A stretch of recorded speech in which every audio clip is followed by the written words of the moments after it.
Good morning, my kids. It's good to see you again. It's good to talk to you again. The only thing that I'm really missing is y'all aren't talking back to me because this is kind of a one-way conversation. But we're thinking about you, praying for you, hoping we all get through this, and we will. You're going to do it too. All right. Wanted to show you a little more about my house. We got some more turkey eggs.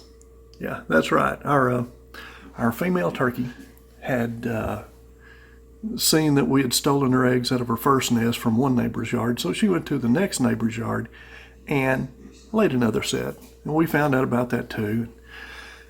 Since I don't think they wanted the turkey in their yard, so we went and got the eggs from there. So we put them in our incubator. So here they are. All right, see, now we've got a total of 15 eggs. Now this one is just a hen egg. It's from one of the chickens. And I threw it in there just to see if we can make it hatch too. I put a 0 on it.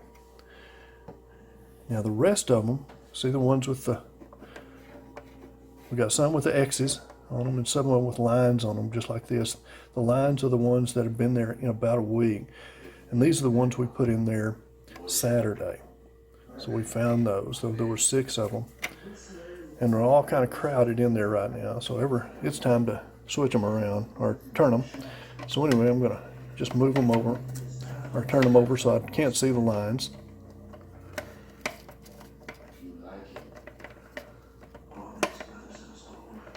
See, the turkey eggs are so different from this hen egg, but they're about the same size.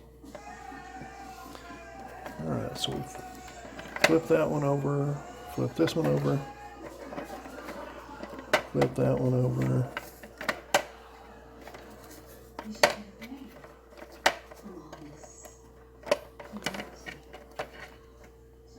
You got 3 more to flip.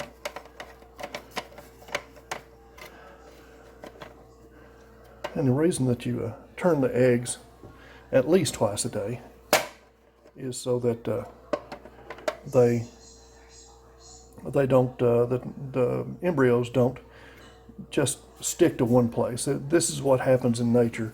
The mom's going to move them around quite a bit, and so I try to move them around 3 or 4 times a day, and that's what I've done. So I hope you get to see this when we get some turkeys. And I'll be sure and send you the footage. All right, now for math. This is how to multiply some special numbers, or numbers that are going to be easy to multiply in your head. The first one, we're going to start out with 23 times 27. If you'll notice, these are both 20s. So the first thing we're going to do is round this one up to 3. Next, 3 times 2 is 6. And then we have the ones digits, 7 and 3. Well, 3 plus 7 is 10. That's what makes this. The fact that we have the same number in the tens spot and numbers that add up to 10 in the one space. So 3 times 7 is 21. So it's 21. So then the answer of 23 times 27 is 621. Let's try a little harder one. Let's go 72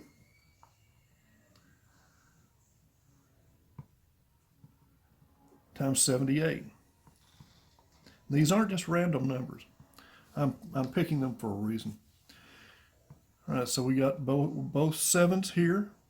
So we're going to add 1 to this one. That's 8. 8 times 7, or 7 times 8 is 56.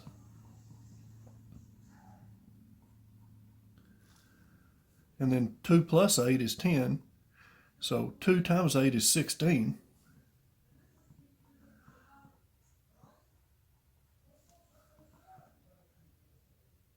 So 72 times 78 is 5616. It's just that easy. As long as you recognize that this pattern, and as I've told you several times before, math is the science of patterns, and that's what we're looking for here. So let's try a different one. 41 times 49. Okay, we've got a 4 and a 4 here. 9 and 1 add up to 10, so we know this particular method is going to work. So we add 1 to the 4, that's 5. 5 times 4 is 20. And 1 times 9 is 9, so 09. 40 times 49 is 2009. And you didn't have to do much multiplication. You sure didn't have to make it as complicated as the traditional way. All right, so now we've got this down, 32 times 38. Add 1 to the 3, that makes it 4. 4 times 3 is 12. And 2 times 8 is 16. So our answer is 1216. And now let's give it a little, even a little harder. And on some of these others, if we went that far, you might have to do something different, but it's still not that hard. All right, so let's try 106 times 104. All right, now we have a 10 here and a 10 here. So we're going to add 1 to that. That makes it 11. And 6 plus 4 is 10. So 11 times 10, in other words, anytime you multiply anything by 10, it just adds a 0. So 1, 1, 0. And then 4 times 6 is 24. So we've got these large numbers, and we can multiply them into the tens of thousands. Fairly easy, as long as they meet, they act according to this pattern. So what we're doing, you have to have the same number.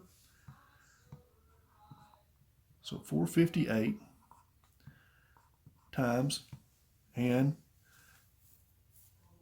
this number, the last number is going to have to equal 10, so the last number is going to be 2. And this number has to be 45, so 45. Okay, now without a calculator, this is going to be 46. 46 times 45, don't know what it is. That's why we're not going to go into any big numbers. But the last number is going to equal, if you're multiplying any of these numbers like this that end with the last 2 adding up to 10, you know the last number, the last 2 digits, is going to be 16. Then whatever 46 times 45 is. Now, can I figure that out this way? No, I can't. That's something completely different. But anyway, this is our pattern. And as long as the numbers that we're multiplying meet this criteria, and that criteria is the last 2 numbers must add up to be 10, and these 2 numbers have to be the same, then it's always going to be able to multiply them using this method. So that is fast multiplication. So that's what you're going to be doing today. All right, see you guys later.